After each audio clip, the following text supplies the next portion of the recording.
Hola, ¿qué tal amigos? Un saludo cordial tengan todos ustedes. Arrancamos un nuevo programa de ciclos. Un placer de estar nuevamente en sus pantallas. Gracias por la compañía. Bastante información durante esta semana respecto a los enfrentamientos que hubo en la sede de gobierno, ¿no? Con relación a Concipo, el no diálogo, ¿no? El presidente no, al final no dialogó, se dio una postura tajante respecto con relación a Concipo, ¿no? Y realmente es una pena, ¿no? Pero ahora se ha instalado el diálogo, ahora se está yendo por buen camino, esperemos que dé buenos resultados, pero realmente ha dejado muchos aspectos vacíos, ¿no? Aspectos negativos, porque veíamos que en esa semana, en esos más de 20 días de conflicto, la falta de conciliación, ¿no? La falta de hallar consensos y más bien se ha instalado el tema de la división, el tema de la confrontación, el tema de la musculatura política, al decir qué organización es más fuerte, se han pronunciado la UCB, se han pronunciado el CONALCAM respecto a este tema, indicando de que, instando a Concipo a dialogar con los ministros, ¿no? Concipo en un momento quería dialogar solamente con el presidente, porque vieron que era un tema serio, porque vieron que quizás los ministros no eran creíbles. Entonces ha pasado un montón de cosas que acá nuestro amigo de la casa, Romer, nos va a estar comentando. Romer, un placer tenerte. Gracias, No, Romer, realmente un tema muy importante porque hemos visto muchas cosas, ¿no? Muchas cosas que ha quedado negativas, ¿no? El tema de Concipo ha dado mucho de qué hablar, ¿no? Un tema muy caliente respecto a este tema, ¿no? Pero yo quisiera, Romer, que tú nos hagas un breve comentario, una breve opinión respecto a este tema. ¿Cómo has visto en estos 20 días? ¿Qué has podido detectar? ¿Qué debilidades has podido detectar en estos temas? Gracias, Humber, por la invitación. Y bueno, sobre este tema hay que recordar que los conflictos son procesos dinámicos y que esa dinamicidad nos permite ver que los conflictos mutan. En un primer momento, el conflicto se había centrado en una reunión que no parecía intenciones de darse entre el Concipo y los ministros. Y eso ha derivado en que Concipo exija la presencia del presidente y la negación del gobierno a que el presidente participe en esa reunión ha dado lugar a otra fase del conflicto, que es una fase en la que podemos ver una disputa por la opinión pública. El gobierno ha salido al frente para ganarse el apoyo de la opinión pública y Concipo ha hecho también lo mismo por su parte y eso ha derivado en que se postergue aún más la fase de la instalación del diálogo. Y eso nos tiene que hacer notar que esto es muy peligroso y esto suele suceder con mucha frecuencia. Hay conflictos que comienzan por una causa y que en el desarrollo de ese proceso que son los conflictos derivan en otro tipo de preocupaciones, en otro tipo de fases del conflicto y este tema de Concipo ha derivado precisamente en una fase en la que hubo una disputa muy dura por ganarse la opinión pública y ahí veíamos declaraciones muy duras, especialmente de ministros del gobierno, del ministro de la presidencia y del ministro de gobierno. Entonces, no hay que perder de vista eso, hemos entrado a otra fase más bien en la que parece haberse distensionado ese momento de confrontación dura y ahora se ha instalado el diálogo. Y esto nos tiene que hacer recordar que el gobierno a veces puede evaluar de una forma equivocada un conflicto. La evaluación que tuvo el gobierno inicialmente es que únicamente esta petición de diálogo tenía que ver con un interés de desestabilizar o deslegitimar al gobierno, pero la forma en la que ha querido poner en relieve esa dimensión que existe también en el conflicto ha derivado en un despertar de dignidad de potosinos que viven acá en la ciudad de La Paz y el mismo Potosí que luego le ha generado una situación más tensa y de mayor deslegitimidad.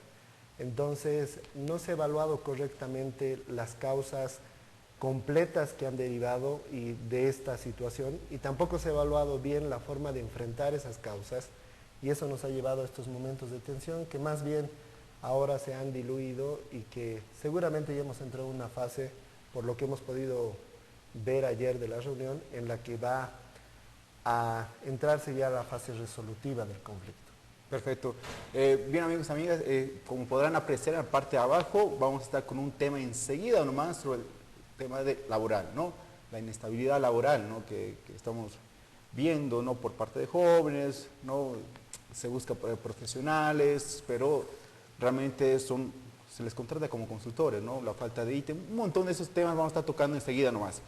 Simplemente para agregar esto, lo que decías, Romer, en este ya diálogo que se ha instalado, se han planteado 6 puntos, ¿no? 6 puntos para la opinión pública. Quería simplemente remarcar que es energía, infraestructura, temas sociales, salud, educación, medio ambiente, minería y producción. Son esos 6 ejes temáticos que me imagino que van a desarrollar durante la semana, ¿no?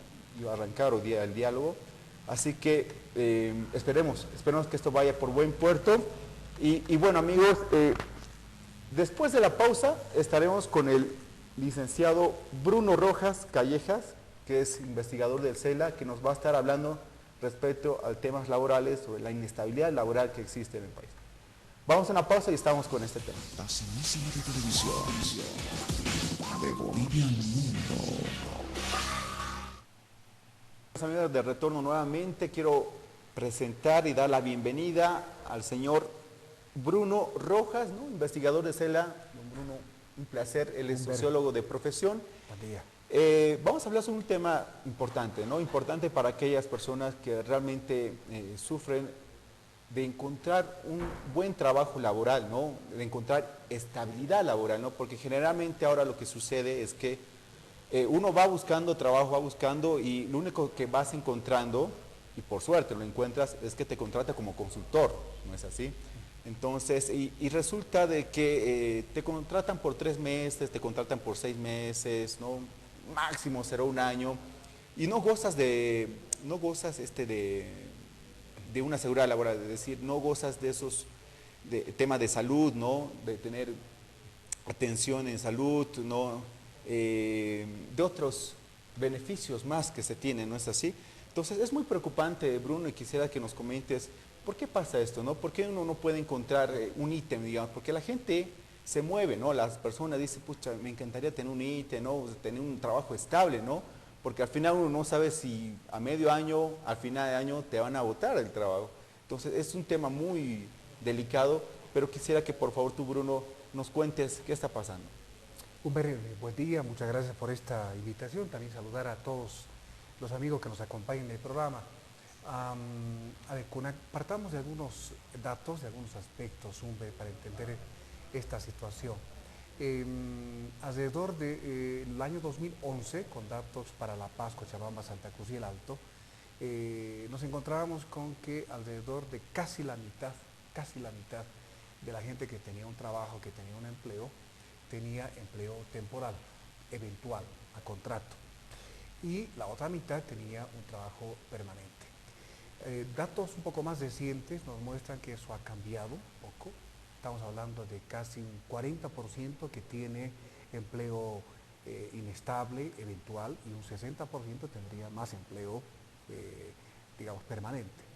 Sin embargo, cuando uno se pregunta cómo estamos entendiendo esto de tener un empleo permanente, si es un contrato indefinido, que significaría que uno tiene empleo asegurado por un buen tiempo, nos hemos encontrado con una sorpresa que quiero yo compartir con los amigos.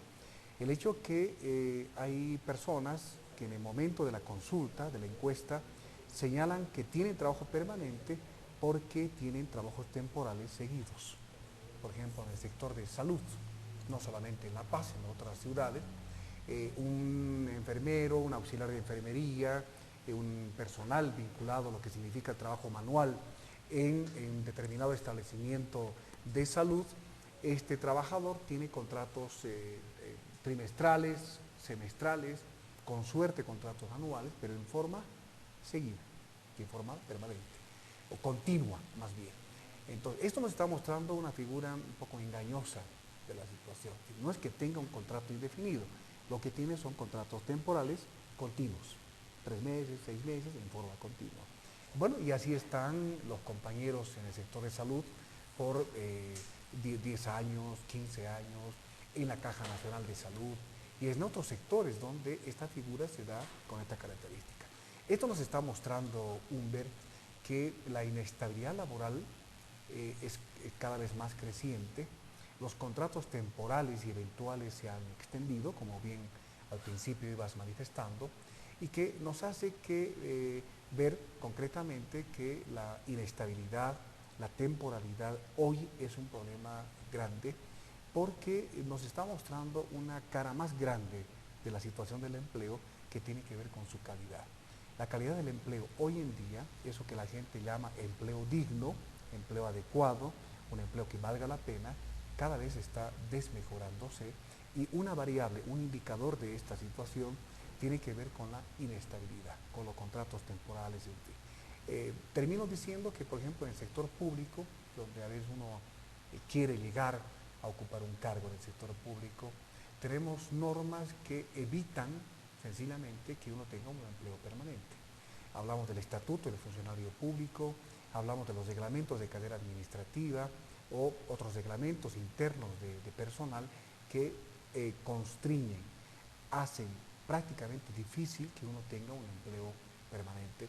Y el que no tenga un empleo permanente, un empleo adecuado, un empleo con carácter indefinido, significa sencillamente un empleo sin derechos.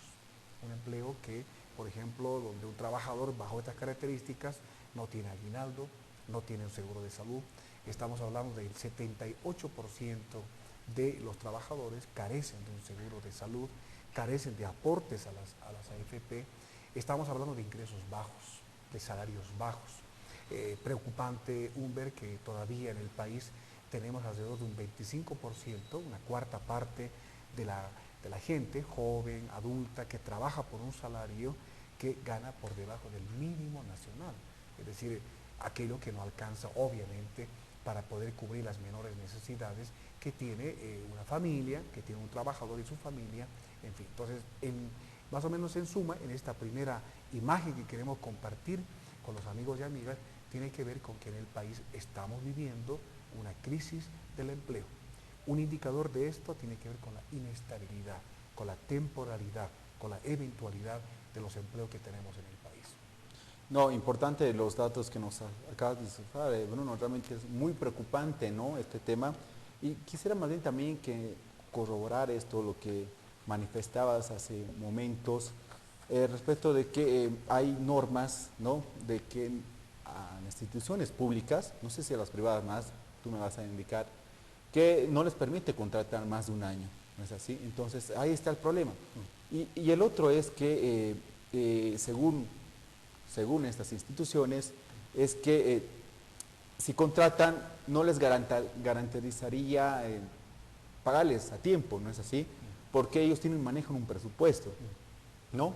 Entonces, eso es un tema importante también de detallar, Bruno, porque a mí me parece particularmente este tema que no se lo está diseñando, no hubo un diseño óptimo, ¿no? O sea, no ha habido un plan, ¿no?, un plan nacional, o sea, no se puede visibilizar ese plan nacional respecto a qué queremos del empleo, ¿no? ¿Qué queremos? ¿Queremos un empleo fijo? ¿Queremos un estable? Nuestra política va a ser crear más ítems, ¿no? Entonces, en ese sentido, por lo menos, no se ha escuchado bastante, ¿no? Tampoco ha habido, no se ha realizado un gran debate respecto a qué hacemos con el tema del empleo, ¿no? Generalmente se lo toma en cuenta, pero es muy coyuntural, ¿no? Son momentáneamente que se lo toma, pero así como una política nacional de empleo, no sé si ha habido, pero quisiera que por favor Bruno nos ayudes a ver este tema. Sí, a ver, en principio el país actualmente, con el actual gobierno, carece de una política nacional de empleo. Esto quiere decir de un plan, de programas, de proyectos, de actividades, pero sobre todo de objetivos que tengan que ver con la transformación de la actual situación precaria, muy pobre, de la calidad del empleo. Esos objetivos, esa política está ausente. Lo que tenemos a cambio son programas y proyectos sueltos, son programas divorciados de esta política, que reitero es inexistente, pero también divorciados de una política de desarrollo. Acá quizá la palabra importante tiene que ver con desarrollo. No se trata de crear empleos por crear empleos o por crear fuentes de trabajo. Se trata que esto apunte hacia una política de desarrollo, y este desarrollo en nuestro país lamentablemente hoy en día sigue apuntando hacia convertir, hacia profundizar en esta situación de que Bolivia continúa siendo un país fuertemente dependiente de la exportación de materia prima, de la exportación de minerales, de hidrocarburos, de gas, y esto hace que el desarrollo interno, la industria, por ejemplo, se desarrolle menos, esté desamparada de lo que significan políticas efectivas. O si hablamos de desarrollo en el campo, en el área rural, donde el desarrollo es muy limitado o sencillamente se limita a pocas empresas que siempre están pensando o proyectándose hacia la exportación, no pensando hacia lo interno. Entonces, estas condiciones nos están mostrando que los empleos que se crean no son parte de esta planificación, de este sentido de desarrollo, de este país que queremos, el tipo de país que queremos en el país. Y, por tanto, decía, lo que tenemos hoy en día son varios proyectos, varios pequeños proyectos o programas que se están ejecutando, por ejemplo, en cuanto a empleo juvenil.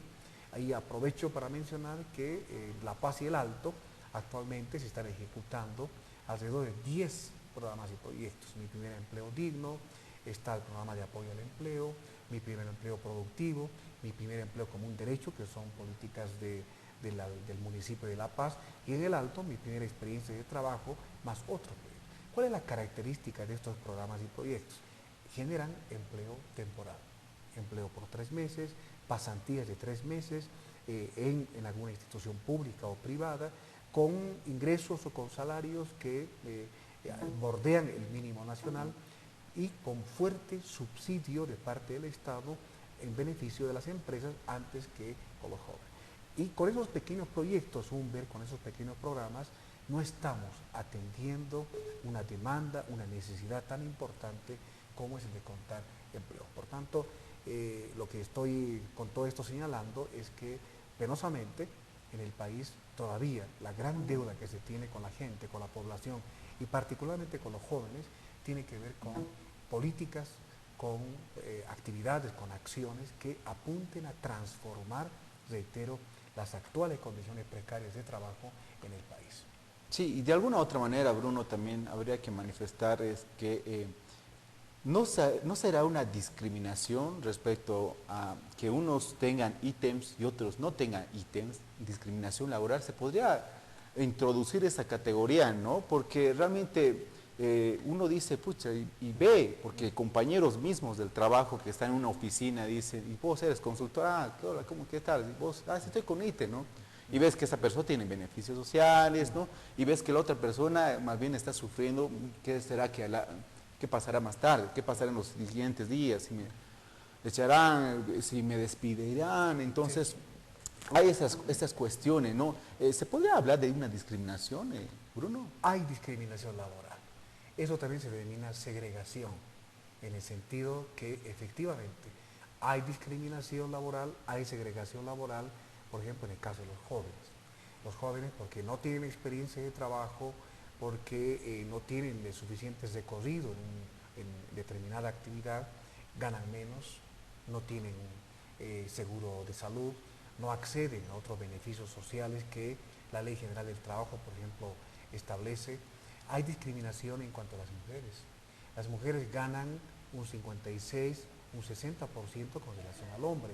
Es decir, si el hombre gana 1.000 bolivianos, la mujer gana 600 bolivianos. Eso es una discriminación fuerte. ¿Por qué hay esta discriminación laboral? En el caso, por ejemplo, de las mujeres, porque acceden a fuentes de trabajo de menor calidad, de menor cargo, de menor jerarquía que los varones, que están en cargos gerenciales o de decisión. Digamos, si hablamos de una estructura general en un establecimiento de trabajo. Hay discriminación laboral con relación a los adultos mayores. Una persona mayor de 60, 65 años ya no puede acceder a una fuente de trabajo. Si uno revisa el periódico, lee las convocatorias que salen en los periódicos, generalmente la edad es una gran limitación. Personas no mayores de 30 o 35 años, entonces una persona adulta mayor es discriminada. Son discriminadas aquellas personas que no tienen, en este caso, una formación educativa, no tienen un título, no tienen algo que les garantice estudios como tal, son discriminados y por tanto son condenados a empleos como ayudantes, como obreros, como peones, en fin. Pues, sí hay, Humber, una fuerte discriminación, una fuerte segregación por criterios de edad, por criterios de sexo, hablamos de hombres y mujeres, por criterios étnicos, pero también por criterios de formación educativa. Perfecto, amigos, amigas, estamos acá con el licenciado Bruno Rojas. Bruno es sociólogo, investigador del CEDLA, nos está hablando de temas muy importantes, ¿no? La inestabilidad laboral, una de ellas. Al volver de la pausa, Bruno, vamos a estar hablando respecto, hay un problema de fondo, ¿no? La creación de empleo, ¿no? De nuevas fuentes laborales, la creación de empresas, de industria. ¿Qué está pasando en el país con esto, no?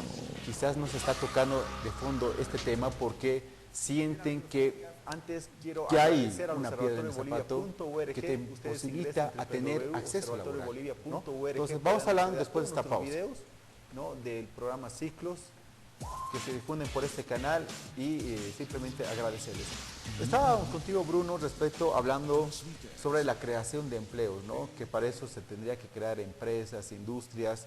¿Qué datos nos tienes respecto a esto, Bruno? Que es importante, ¿no? Si se está creando o no se está creando. ¿Cuál es la verdad en este asunto? A ver, permíteme hacer un contraste desde el punto de vista del gobierno, Ya. con datos que ofrece el gobierno, la visión oficial. El desempleo, la gente sin trabajo, sin fuentes de trabajo, habría disminuido. Se habla permanentemente que el desempleo abierto en el ámbito urbano habría disminuido hasta 3.2%, de un 8% del 2006 al 2012 a 3.2%. Según datos nuestros, el desempleo sí habría disminuido, pero no a niveles tan bajos. Habría disminuido de alrededor de un 11% el 2008 a del 8%, 7.9, 8% entre 2011-2012. Pero más allá de estos números, uno se pregunta, ¿hay menos gente sin trabajo en el país? Seguramente sí hay menos, pero esto a costa de la calidad de los empleos que se van creando. Es decir, ¿dónde hay más trabajo en este momento? Más en el sector informal. Estamos hablando que 60-65% de la gente que tiene una ocupación, que tiene una fuente de trabajo, está trabajando en el comercio minorista, como ambulante, está trabajando en pequeños negocios artesanales, trabaja en los servicios por cuenta propia, independientes, en fin. Este es el grueso del empleo que se crea en el país y eso se está creando con más fuerza. Fundamentalmente en aquellas ciudades como La Paz, por ejemplo, como Cochabamba, también Santa Cruz, donde el comercio y los servicios están creciendo como actividades económicas con mucho ímpetu, con mucha fuerza. Entonces, ¿dónde hay más trabajo? En el sector informal. ¿Dónde hay más trabajo? En comercio y en servicios. Esto se llama sector terciario. ¿Dónde hay más trabajo? En aquellos cargos donde no se requiere calificación laboral y por tanto los ingresos, por ejemplo, como no se requiere mayor calificación laboral, los ingresos son más bajos. En suma, ¿qué tipo de empleos se están generando en el país en mayor cantidad y con mayor fuerza? Aquellos empleos que son de baja calidad. Esto es lo que nosotros denominamos un empleo precario o en algún caso un empleo precario extremo. Humber, estamos hablando de números muy serios, de datos muy preocupantes. Estamos hablando de que el 84% de la población que tiene un trabajo en La Paz, Cochabamba, Santa Cruz y el Alto tiene un empleo precario. Y alrededor de un 60% tiene empleo precario extremo. ¿Qué quiere decir un empleo precario extremo? Inestable, temporal, con bajos ingresos, ingresos que no alcanzan ni para la comida y sin seguridad social. Y si hablamos de empleo asalariado, son empleos sin derechos laborales. Y termino con esto, Humber. Jóvenes, solamente 6 de cada 100 jóvenes tienen un empleo adecuado, un empleo que valga la pena, con todos los beneficios, derechos y las características que hace un empleo adecuado. 94 tienen empleos precarios. Y de esos 65% de los jóvenes que actualmente están con una ocupación tienen empleos precarios extremos. Y algo similar pasa con las mujeres, pasa con los adultos mayores que siguen trabajando, en fin. Y en ese sentido, cuando se pregunta, ¿hay empleo? ¿Bajó el desempleo? Sí, disminuyó en parte, pero a costa de afectar la calidad del empleo en el país. No, importante, Bruno, rescatar esos aspectos, ¿no? Pero esta lógica, Bruno, de decir el aparato productivo, la creación de empresas, industrias, si uno tiene mayor industria, mayor empresa, un aparato productivo diversificado, ¿hay mayor posibilidades de empleo?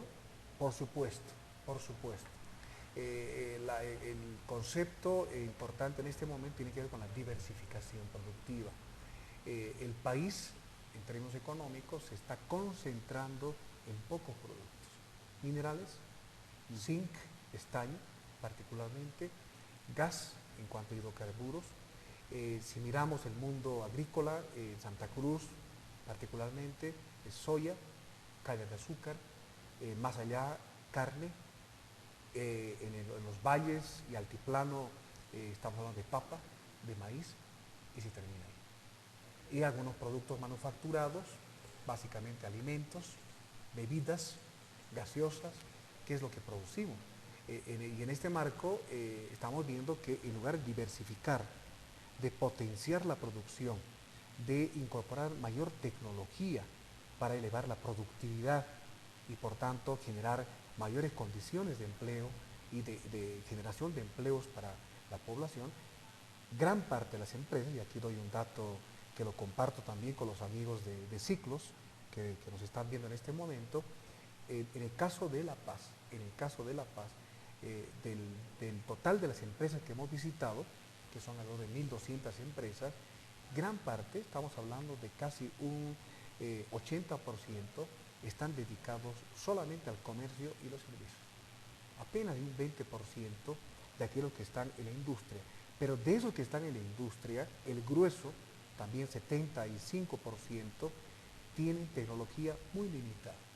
Tienen una tecnología estándar. No se han diversificado, o muy poco en este caso. Y en ese marco, claro, uno se dice, con esa característica del aparato económico, del aparato productivo, de las empresas que tenemos en el país, ¿qué tipo de empleos estamos generando? Y por último, datos de Fundempresa para el año pasado nos muestra que el 92% de los establecimientos económicos que tenemos en el país, empresas grandes, empresas en general, registradas en Fundempresa, el 92% son unipersonales, micro y pequeñas empresas. ¿Tenemos grandes industrias que tengan de gran tecnología, en fin, en el país? No. Esta es la situación, la realidad económica, y esta es la realidad en la que se están generando este tipo de empleos precarios. No, importante, Bruno, ¿no? Rescatar esos puntos centrales, ¿no? A lo que lleva a ser el tema laboral, ¿no? Ahora, Bruno, ¿qué se puede hacer respecto a esto? Porque yo te entendí lo siguiente, ¿no? Que no hay un plan nacional, ¿no?, de empleo. Y sí hay programas, pero hay proyectos, pero son aislados, ¿no? Y la creación de ítems también se lo maneja, a ver, muy cuantificado, digamos, ya te doy 1.000 ítems, 2.000 ítems, ¿no? Cuando quizás podría ser más, cuando quizás podría ser más bien una rutina de generación de ítem, ¿no es así? Y pareciera que no se está tomando esto de una manera integral, ¿no? Y realmente es una pena, ¿no?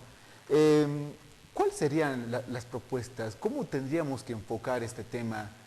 ¿Qué política nacional deberíamos seguir? Y quizás si podrías darnos algunos ejemplos de otros países, ¿no?, que han mirado este tema y han dicho, mira, tenemos acá la fórmula, ¿no? Y si es que hay todavía una fórmula, no sé si habrá en este tema una forma de decir, mire, vamos a generar empleo en ese sector, ¿no? Vamos a generar empleo en ese sector. ¿Qué se podría hacer en ese tema, Bruno? A ver, una de de los caminos que en este momento se están planteando a nivel, sobre todo de América Latina, de los países con menor desarrollo, tiene que ver con la industrialización, tiene que ver con el potenciar, el fortalecer el mercado interno. ¿Qué quiere decir eso? La producción interna, ¿sí? Frente a ese panorama que muestra que ahora los países más bien están apuntando a ser cada vez más dependientes de productos exportados, importados, no solamente con relación, digamos, a tecnología y otros, sino también en cuanto a alimentos. Por ejemplo, hay países como Bolivia, Perú, Argentina, para no ir muy lejos, que están con serios problemas en cuanto a lo que significa fortalecer la producción interna, la producción nacional en cuanto a alimentos, solamente poniendo el ejemplo de alimentos.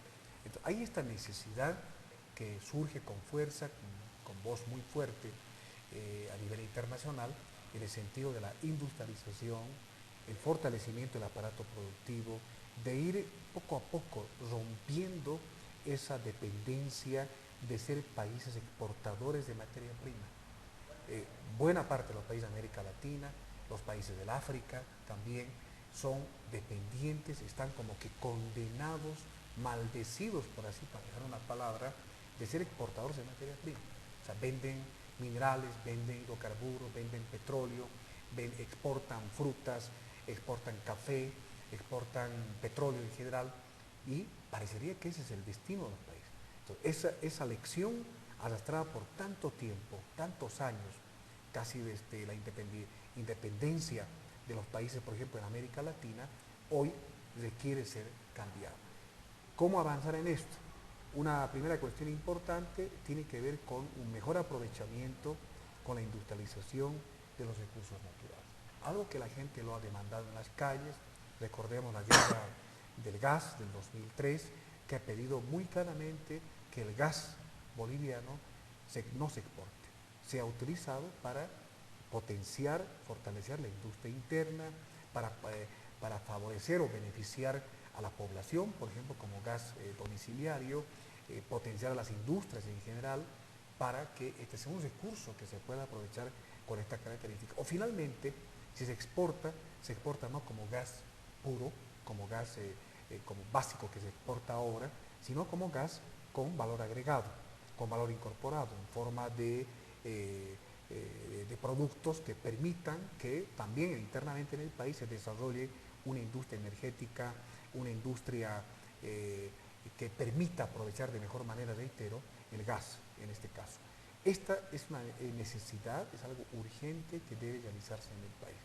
Es urgente también pensar en potenciar, mejorar las condiciones económicas en el campo.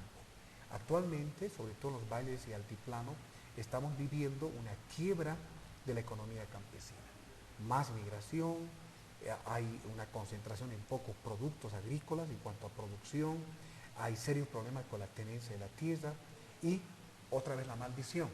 Estamos haciendo que ciertos productos de la economía campesina, de la economía agraria, se exporten. Pasa con la quinoa. La quinoa hoy en día es un producto de exportación, no es un producto que genere condiciones internas, mejore la alimentación de la población, absolutamente. Se está pensando en la exportación para beneficiar a otros países que se benefician, reitero, de la exportación de la quinoa. Entonces, estas condiciones hay que cambiarlas, hay que pensar en el agro para desarrollarlo de otra manera, por tanto hay que pensar en políticas que permitan mejorar esa situación, en fin. En suma, Humber, hay que pensar en acciones, en políticas, en planes que cambien profundamente la estructura económica, la dependencia que actualmente tiene el país de ser un país exportador de materia prima. Volviendo nuevamente a casa, Bruno, hay algo, y te voy a hacer una pregunta ciudadana, ¿no? Voy a poner de ciudadano porque yo también lo he pasado, ¿no? Hay experiencias que uno recuerda y dice lo siguiente, ¿no? ¿Hay alguna posibilidad, Bruno, de decir, uno va con, bueno, vas leyendo periódicos, o acudes a un trabajo porque por recomendación, ¿no? Y resulta de que te contratan como consultor. Y yo digo, hay posibilidades, quizás haciendo una nueva ley, una nueva norma, de que te contraten ya con un ítem. O sea, es muy inocente la pregunta, Bruno, pero realmente es una pregunta que particularmente muchos amigos, amigas que nos están viendo, y yo también me pregunto, ¿por qué no nos pueden dar ítem? ¿No? ¿Por qué no nos pueden contratar con todos los beneficios sociales que hay? ¿No? Eh, ¿Hay alguna probabilidad de que nos den ítem, Bruno? Eh, Muy baja, muy baja. ¿Y por qué? ¿Por qué exactamente? ¿Por qué hay esta poca posibilidad de que un joven trabajador, una persona, acceda a un ítem? Porque las empresas, tanto en el sector privado como en el mismo Estado, y esto es lo contradictorio, el mismo Estado prefiere contratar fuerza de trabajo barata. Barata. ¿Qué significa esto? Que un trabajador a contrato temporal, eventual, sin ítem, como pasa en salud, como pasa en el sector público en general, pasa en el sector privado, un trabajo de esas características no tiene beneficios sociales, no tiene aguinaldo, no tiene segundo aguinaldo, por lo tanto es un trabajador barato. Un trabajador, digamos, sin ítem, reitero, vuelvo al ejemplo de salud, que para mí es muy dramático lo que pasa en el sector de salud pública. Un trabajador sin ítem es un trabajador contratado por bajo una determinada estructura, gana por debajo del mínimo nacional, UNBER, cobra aguinaldo sí, tiene seguro de salud sí, pero no puede aspirar, por ejemplo, a vacaciones, no puede aspirar a otros derechos que tengan que ver con su estabilidad laboral, en fin. Entonces, el tener ítem, en este caso, desde el punto de vista empresarial y desde el punto de vista del Estado, significa un trabajador caro, un trabajador con todos los beneficios, un trabajo que hay que pagarle por lo menos el mínimo nacional y el bono de antigüedad, la prima, el bono de producción y otros beneficios que la ley dictamina. En cambio, un trabajador sin ítem está prácticamente desamparado fuera de esta Ley General del Trabajo y las otras normas que hacen a la legislación laboral. La respuesta es esa, Humber. Un trabajo sin ítem es un trabajo barato. Y claro, al empresariado, reitero, y al Estado le conviene tener trabajadores baratos. No, eso sí. Eso sí, Bruno, lamentablemente son cuestiones que van pasando, ¿no? Y uno no logra entender, por ejemplo, de que venga por muñeca una persona, ¿no? Que venga porque es mi amiguito esa persona, ¿no? Que venga porque porque es afín al partido, ¿no? Que venga por afinidades, de amistades y no se halle por, beneficios que sean realmente porque es inteligente la persona, porque es preparada la persona, ¿no? Entonces son esos temas que uno reniega y la gente reniega con el hígado y dice, claro, es político, está en un cargo político, viene trabajo por política, pero ¿qué hay del mérito, no? ¿Qué hay de la meritocracia? No se cumple también ese aspecto. ¿Y cuál es el pantallazo, el análisis que hace respecto a este tema que mucha gente reniega, particularmente yo también reniego? Pero ¿cuál es tu opinión respecto a este tema? Sí, como opinión, Humber, efectivamente, cada cambio de autoridad, cada cambio de poder político, cada cambio de gobierno, implica el uso de ciertas estrategias como el prebendalismo, como el clientelismo político, y eso hace evidentemente que se priorice la contratación de los militantes, de los simpatizantes, y no precisamente de aquellos trabajadores, profesionales, técnicos que tienen mayores méritos, sino se prioriza otros criterios para la contratación. Eso está pasando con el actual gobierno, pasa en las alcaldías, en los municipios, en las gobernaciones, donde, reitero, el criterio fundamental, como bien tú lo planteas, Humber, tiene que ver con el criterio político, de la militancia política, del aval, del carné, que uno tiene que presentar, de la recomendación de algún diputado, de la recomendación de alguna autoridad para conseguir una fuente de trabajo, y los méritos, la currícula, la experiencia de trabajo, finalmente los títulos, tener una licenciatura, una maestría, un doctorado, cuentan poco. Y cuentan poco para ciertos rubros, para ciertas actividades, para ciertos sectores. Pero en general, si uno quiere aspirar, por ejemplo, a ser técnico 1 en algún ministerio, lo que vale es el aval político, el carnet de militante, el jurar ante un partido, en este caso el partido en función de gobierno, y no así los otros méritos. Para ser secretaria, no es aquella compañera que estudió secretariado ejecutivo o mínimamente un pequeño curso de secretariado, no. Se contrata sencillamente a aquella persona que no tiene ningún tipo de formación, en este caso relacionada a esta actividad. Y esta es no solamente una pena, Humber, sino es algo que estamos viviendo de manera permanente en el país. Lamentablemente se profundiza esa cuestión y claro, ahí hay un gran problema con la cantidad enorme de profesionales y técnicos que están esperando una oportunidad de trabajo. Se estima, Humber, que anualmente egresan, se titulan de las universidades del país alrededor de 170.000.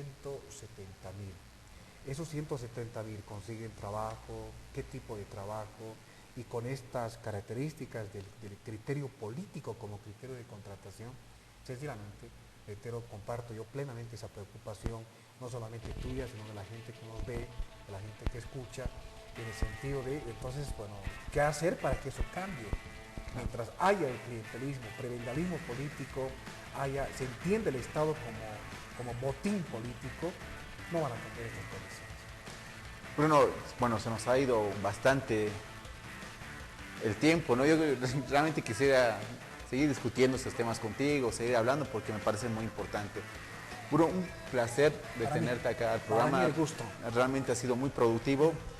Amigos, amigas, gracias por acompañarnos. Espero que les haya servido esta charla que hemos tenido, esta entrevista con Bruno, investigador del CEDLA, y nos estaremos viendo el próximo domingo con más ciclos. Gracias, hasta luego.